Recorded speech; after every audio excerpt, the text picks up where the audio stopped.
thoughts on your senior class going into the game of the year?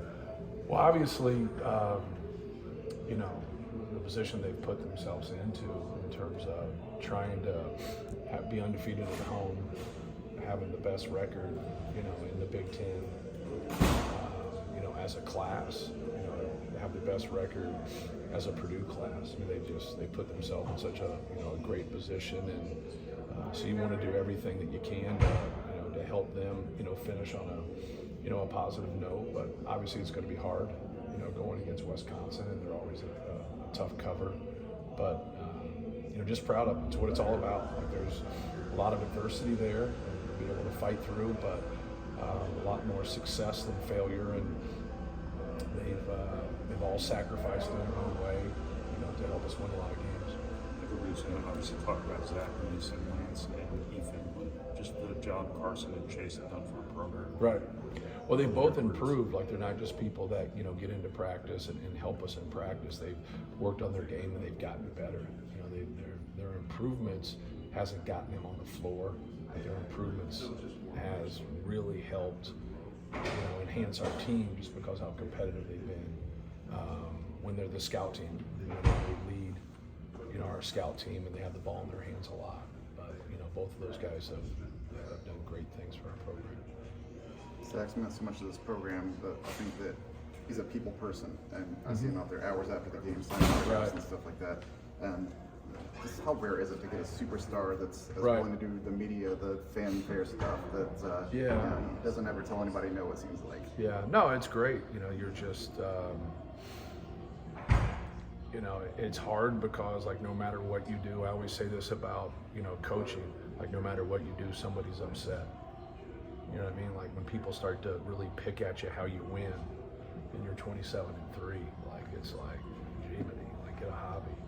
Like, I mean, but for someone who's a great player, especially someone of his size, he takes a lot. Like, people don't realize, like, these guys read everything, good, bad, or indifferent. So, like, he takes a lot of that in.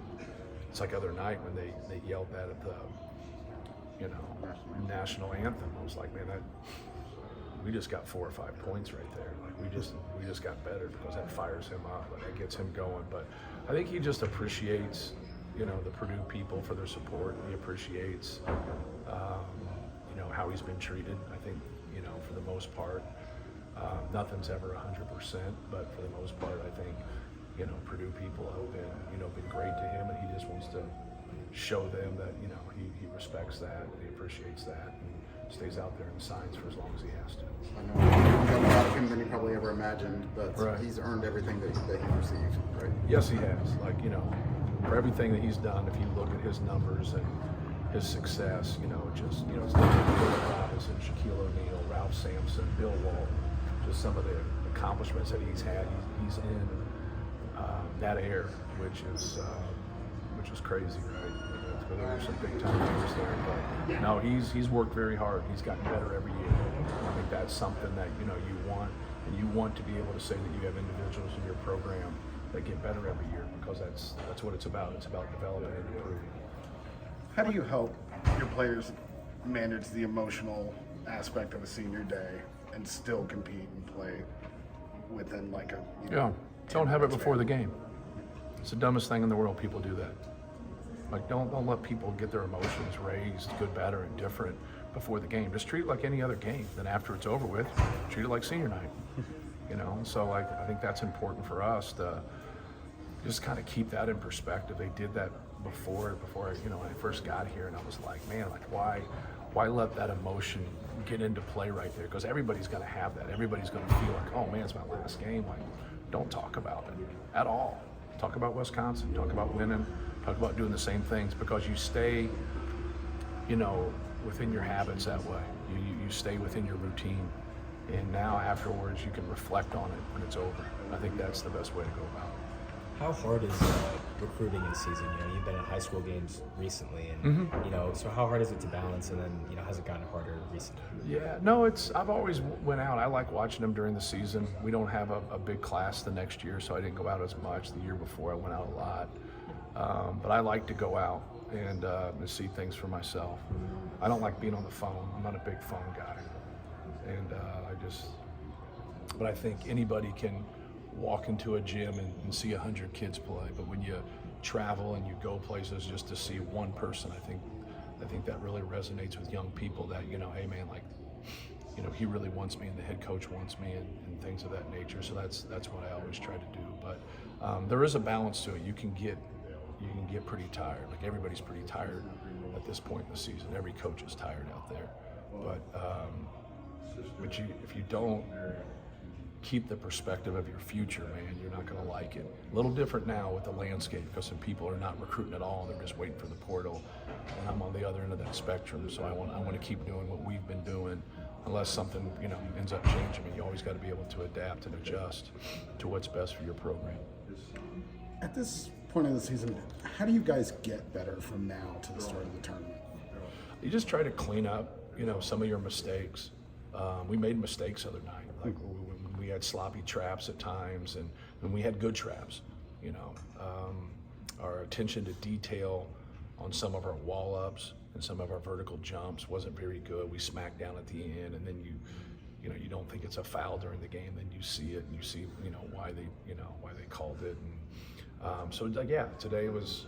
When I did my practice plan, there's 2 to 3 things that have nothing to do with Wisconsin, just has to do with basketball and some of the slippage we had in the game. So you try to correct that slippage and watch film, and it's more cerebral than anything. It's more watching film, communicating, talking about it, but just being better at what we do. So we've kind of glanced over the game here, but if you can tell us about Wisconsin and what you expect from them and what's from the last time, what they can do better, things like that. Yeah, when you're playing an opponent, especially you know, one like Wisconsin who has, you know, great tradition and a great coach and great system, and you know, it's proven. You know, what they do is proven to be successful. You got to think you're going to get their best from each individual guy, and that's how you got to prepare. You know, from the way they move the basketball to their shooting, to the guys that post, to the, you know, their ISOs, just everything that they do. They have a great system. So like that's what we have to be able to do. We have to have that focus and understand that we're going to get their best, and we got to be ready to defend them, and we got to be ready to execute on the offensive end. Wall's still the hot button matchup. What's that? Is Wall still the hot button matchup there? I think they're all hot button matchups. Like I think they're all good. You know, the guys that come off their bench, they're good. And so like we have to be prepared, because at the end of the day, that's normally who gets you, right? Like, you know, someone you're not quite prepared for, like you give too much attention somewhere else. Like everybody they start, everybody they bring in, you know, whether that's Blackwell, whether that's Essentian, whether that's Winter. You know, I'm missing a couple guys there, but you know, you have to be prepared. You know, they're very skilled. They understand how to play, and you just can't simply let them do whatever they want to do.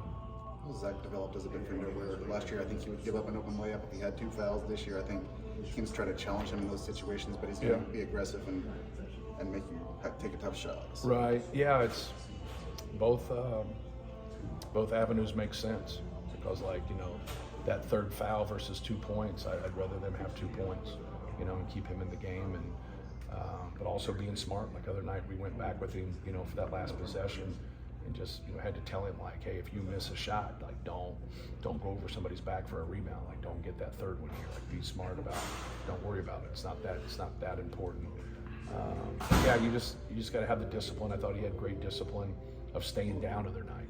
You know, I don't think he did a great job of that against Wisconsin the first time. I thought like he was kind of all over the map. You can't contest everything. You gotta, when you have that kind of size, you know, you got to be able to wall them up, no pun intended, and not let them get angles. And then kind of be that second jumper. And then sometimes if you don't feel comfortable being a second jumper, then don't jump at all and make him make that shot, which he did. He made some really tough shots at Wisconsin, but we also, you know, we didn't have great body balance a couple times defensively. What has Mason's drive meant to the team? Yeah, well, Mason's a maniacal worker. So like he puts in a lot of time, not to say that other guys don't, because they do, but just I think everyone has the respect because of 2 things. You know, he works really hard, and then he lays it on the line. You know, he's not scared to embrace the physicality of the game, and just gives you everything that he has. And you know, and that's what you want. Like, you know, I think his teammates would say the same thing. I know the coaching staffs would say the same thing.